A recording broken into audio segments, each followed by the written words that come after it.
बात जब भी आज़मगढ़ की हो, उत्तर प्रदेश में अगर सियासती बात की जाए तो जब भी बात आज़मगढ़ की आती है तो शेर पूर्वांचल बाहुबली नेता रमाकांत यादव जी की बात कहीं ना कहीं आ ही जाती है।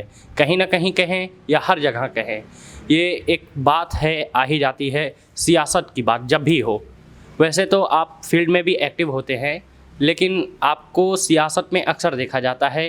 तो रमाकांत जी कौन हैं, कैसे हैं, ये तो बताने की ज़रूरत नहीं है। सिर्फ आने वाले वक्त में फ़िलहाल जो गुज़रा हुआ ज़माना है, इसमें सियासती कुछ सवालात को लेकर हम आए हैं उनसे बात करने के लिए। आइए उन्हीं से सुनते हैं। सबसे पहले सर, बहुत बहुत स्वागत है आपका। धन्यवाद आपको। जी, हमारा सवाल सबसे पहले ये है कि आपको अगर जाना जाता है तो शेर पूर्वांचल जब भी जानते हैं आपको सियासत से लेके जानते हैं, लेकिन हमें आप बताएं, ये सबसे पहला सवाल हमारा है कि इससे पहले किसी ने नहीं पूछा होगा, शुरुआत कहाँ से हुई थी, कि कैसे पॉलिटिक्स में, मतलब कब से हुई थी, कैसे आप पॉलिटिक्स में आए हैं या कब आए हैं पूरा? देखिए, पॉलिटिक्स में आने का कारण ये था, जी, हमारे बड़े भाई जो है राजनीति में इंटरेस्ट लेते थे। जी लल्लन प्रसाद यादव जो सबसे बड़े भाई हैं, जी जी जी और वो कांग्रेस में रहते थे, और कांग्रेस में कहीं कहीं उनकी उपेक्षा हुई। जी। इन परिस्थितियों में मुझे राजनीति में आना पड़ा और मैं राजनीति में आया इन परिस्थितियों में। इन चीज़ों को लेके अच्छा, जैसे एक अमर उजाला की रिपोर्ट थी कि आपने कहा था कि मैं रमाकांत यादव या उसकी लाश, मतलब आप या आपकी लाश कभी भी समाजवादी पार्टी में शामिल नहीं होंगे। 6 अक्टूबर 2019 को ऐसा क्या हुआ कि आप समाजवादी पार्टी को शामिल हो गए? देखिए, राजनीति में मैं तो एक जिले स्तर का हूँ। जी देश स्तर के नेता मोदी जैसे लोग कहते हैं कि ये जुमला था, है ना। जी रहा सवाल भारतीय जनता पार्टी का और समाजवादी पार्टी का, मेरा नेचर जो है जी वो बीजेपी से बिलोंग नहीं करता है, सूट नहीं करता है। जी जी जी क्योंकि मैं शुद्ध रूप से पिछड़ों की, दलितों की, अल्पसंख्यकों की राजनीति करता हूँ, और हमेशा शुरू से मैं ही करता चला आया हूँ। और उसमें जो है बीजेपी में निश्चित रूप से, बीजेपी अगर हम ये कह दें कि बैकवर्ड विरोधी है, दलित विरोधी है, अल्पसंख्यक विरोधी है, तो कोई बड़ी बात नहीं है। जी इन परिस्थितियों में मेरा तालमेल नहीं हो सकता बीजेपी से, न तो मेरा नेचर मिलता है। इन परिस्थितियों में मैंने समाजवादी पार्टी में मैं आया हूँ और समाजवादी पार्टी में काम कर रहा हूँ, और ये मन बनाया हूँ कि अब पूरा जीवन जो है इसी समाजवादी पार्टी में रह करके अपना व्यतीत कर लूँ। अच्छा सर, अभी जैसे महंगाई अगर बात की जाए, जहाँ पे 100 रुपये पेट्रोल हों, और इस तरीके की महंगाई, जहाँ पे किसानों की अगर आय की बात की जाए, उनकी इनकम की बात की जाए तो ज़ीरो कह लें या 100-200 कह लें। वो मज़दूर जो काम करके आते हैं, मज़दूरी करते हैं, उनकी 200-300 पर डे मज़दूरी होती है, जबकि उतनी अभी के टाइम में जहाँ 120 रुपये किलो के हिसाब से टमाटर है। तो ऐसे में महंगाई को लेके आप क्या कहेंगे फ़िलहाल की सरकार को? देखिए, महंगाई तो देश में इतनी ज़्यादा बढ़ गई है कि लोगों की कमर टूट गई है। जी यही जब कांग्रेस की सरकार थी केंद्र में, और जब 10-5 रुपये गैस बढ़ जाती थी, 2 रुपया 1 रुपया पेट्रोल बढ़ जाता था, डीजल बढ़ जाता था, तो भारतीय जनता पार्टी के लोग बैलगाड़ी से चलते थे, कहते थे डीजल महंगा हो गया, पेट्रोल महंगा हो गया, इसलिए बैलगाड़ी चल रहे हैं। जी आपने देखा होगा, तस्वीर आई होगी स्मृति ईरानी की, जब 10-20 रुपये महंग हो गई थी गैस सिलेंडर आपकी, जी तो अपने कंधे पर रख करके रोड पे पैदल चल रही थी, शो कर रही थी कि महंगाई बढ़ गई। और ये प्रधानमंत्री सुन नहीं रहे हैं। हमने यहाँ तक सुना है, बिहार, गुजरात में जिस समय मोदी जी भाषण कर रहे थे जी और गुजरात के मुख्यमंत्री थे, और मनमोहन सिंह का गुजरात में प्रोग्राम था, प्रोग्राम करके आए थे, उसी 2-4 दिन बाद इन्होंने रैली किया, जी तो इन्होंने यहाँ तक कहा कि हमारे देश के प्रधानमंत्री मनमोहन सिंह जी महंगाई की बात तो छोड़िए, माँ कहना भी पसंद नहीं करते जी हैं। जी ये कहा है। तो ये बड़े अजीब लोग हैं। और जहाँ तक किसानों का मामला है, आज किसान हर तरह से परेशान है। आप देख रहे हैं पूरे देश का किसान दिल्ली की सड़कों पर अपने हक अधिकार को लेकर साल भर से बैठा हुआ है।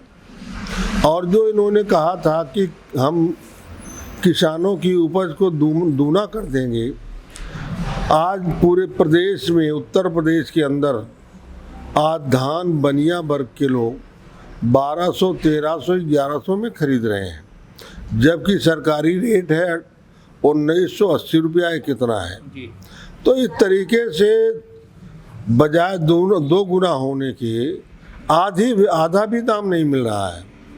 ये है किसानों के साथ पेचा। और जो आपने कहा मजदूरों के लिए, ये सही है कि मजदूर जो है 300, 350 रुपये दिन भर खट के पाता था, पाने के बाद अपने बच्चों की जीविका चलाता था। लेकिन लॉकडाउन करके जिस तरीके से इन गरीबों को मारा है इन लोगों ने, और तमाम जो दूसरे बड़े शहरों में पंजाब, हरियाणा, गुजरात या महाराष्ट्र जहाँ भी लोग रहते थे जी, उनको इतना झेलना पड़ा कि कोरोना काल में वो पैदल चले आए। उनके लिए सरकार साधन भी नहीं दे पाई। और अपने अगर रैली ये करते हैं माननीय प्रधानमंत्री जी या मुख्यमंत्री जी, तो पूरे प्रदेश की 1600 बसें, 1800 बसें लगा दी जाती हैं। आप देख रहे होंगे। अपनी रैली के लिए तो बसें लगा सकते हैं जी, लेकिन गरीब जब सड़कों पर भटक रहा, पैदल आ रहा, बुजुर्ग आदमी गिर कर कहीं मर जा रहा, कहीं छोटे नन्हे मुन्ने बच्चे प्यास से, भूख से रास्ते में अपना प्राण त्याग दे रहे हैं, उस समय जबकि ये मजदूर बसों का किराया देने के लिए भी तैयार थे, लेकिन उनके लिए नहीं बस लगाई। ये तो एक साजिश के तहत, जैसे गल्ला बांट रहे हैं, 5 किलो अनाज दे रहे हैं ना। जिस तरीके से सर्कस में एक शेर होता है जो खूंखार जानवर माना जाता है, और उसको मांस खरीद कर लाकर सर्कस वाला देता है, और वो मांस 6-7 साल खाने के बाद उसे जंगल में छोड़ दिया जाए तो खाने बगैर मर जाएगा। वही हाल ये हमारे देश के किसानों की गरीबों की कर रहे हैं। इनको बैठा खिला रहे हैं, बाद में कह देंगे हम नहीं देंगे। मार्च तक इन्होंने देने के लिए कहा है, मार्च के बाद फिर वो कहाँ जाएंगे जी? जिसको ख़त्म करना उसको बैठा कर खिला दो। एक तरफ कह रहे हैं आत्म भारत अपने पर निर्भर है, भारत आत्मनिर्भर हो गया है। आत्मनिर्भर हो गया तो आप गल्ला क्यों दे रहे हैं जी? आत्मनिर्भर होता है जो, तो सक्षम होता है, अपने से कपड़ा लेगा, बच्चों की पढ़ाई करा लेगा, अपने से हर काम अपने से कर लेगा, आपसे मांगने की आवश्यकता नहीं। तो ये सरकार लोगों को और गरीब बना रही है, शिक्षा से भी दूर कर रही है। ये सरकार न तो शिक्षा की बात करती है कि बच्चों को अच्छी शिक्षा दिलाई जाए, न गरीबों को, किसानों को खाद अच्छे दाम पे उपलब्ध करा रहे हैं, कम दाम में नहीं कर रहे हैं। बिजली की बिल इतनी ज़्यादा मांग कर दी गई है। पहले जो सरकार थी उत्तर प्रदेश के अंदर, अखिलेश जी की सरकार, जिस बिजली की कीमत 1 रुपया थी, आज उसकी 10 रुपये कीमत हो गई है। तो हर तरह से ये तो यहाँ तक हमारे समाज को तोड़ना चाह रहे हैं। जब सावन के महीने में या चैत के महीने में जब कांवर लोग लेके जाते हैं, हमारे गरीब वर्ग लोग ले जाते हैं, पिछड़े जात के, दलित जात के लोग ले जाते हैं, ये ऊपर से हेलीकॉप्टर से फूल माला फेंकते हैं।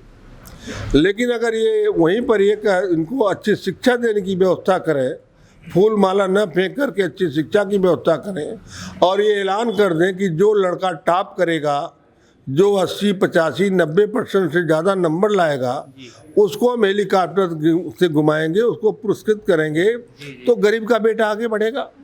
बेशक है ना। ये तो हर तरह से कमज़ोर कर रहे हैं लोग। अच्छा, हिंदुस्तान के गृह मंत्री अमित शाह जी हाल ही में आजमगढ़ आए थे। उन्होंने एक यूनिवर्सिटी का शिलान्यास किया और वो ये भी कह गए कि इस बार आजमगढ़ की सभी के सभी विधानसभाओं पे कमल खिलेगा। तो इसमें आपको क्या लगता है कि आजमगढ़ जो कि समाजवादी पार्टी का गढ़ माना जाता है, तो इस बार समाजवादी पार्टी यानी साइकिल की रफ्तार कुछ धीरी लग रही है? देखिए, समाजवादी पार्टी की गढ़ पहले भी थी, आज भी है जी।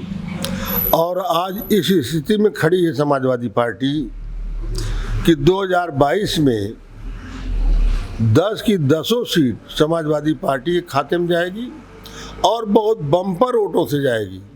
आप सोच भी नहीं पाएंगे कि कहीं मैं समझता हूं कि भारतीय जनता पार्टी के लोग गिनती कराने की, वोट की गिनती कराने की हिम्मत नहीं कर पाएंगे, जो स्थिति है आज की डेट में। जी। आज की डेट में पूरा का पूरा हर समाज के लोग आजमगढ़ में, खास करके दलित, पिछड़ा, माइनॉरिटी, व्यापारी, सभी लोग समाजवादी पार्टी के साथ खड़े हैं, जी। है ना। तो इसलिए सवाल ही नहीं पैदा होता। अगर ये किसी सीट पर 10 सीट में जमानत कहीं बचा लें तो बहुत बड़ा वो होगा। जी। दूसरा सवाल हमारा ये रहेगा, आपने काफ़ी पार्टियों में एंटर किया है, काफ़ी पार्टियों को नज़दीक से देखा है, तो अब तक आपको सबसे बढ़िया पार्टी कौन सी लगी अब तक? देखिए, मुझे तो समाजवादी पार्टी से अच्छी कोई पार्टी नहीं लगी है। जी। और थोड़ा बहुत अगर पहले कांसी राम जी के समय बहुजन समाज पार्टी भी ठीक थी। न, क्योंकि आपने कांग्रेस पार्टी को भी नज़दीक से देखा है, बसपा को भी देखा है, और बीजेपी को 2019 से पहले कांग्रेस को देखा, बीजेपी को भी देखा है, और अभी प्रेजेंट में आप समाजवादी पार्टी में, इसलिए मैंने पूछा। ये समाजवादी पार्टी सबसे अच्छी पार्टी है। जी। मानवर कांसी राम जब थे बहुजन समाज पार्टी में, जब वो थे, जब उनकी चलती थी, जब उनका वर्चस्व था, तो बहुजन भी ठीक थी। जी। लेकिन समाजवादी पार्टी सबसे अच्छी पार्टी है। आपने कहा कांग्रेस में क्यों चले गए।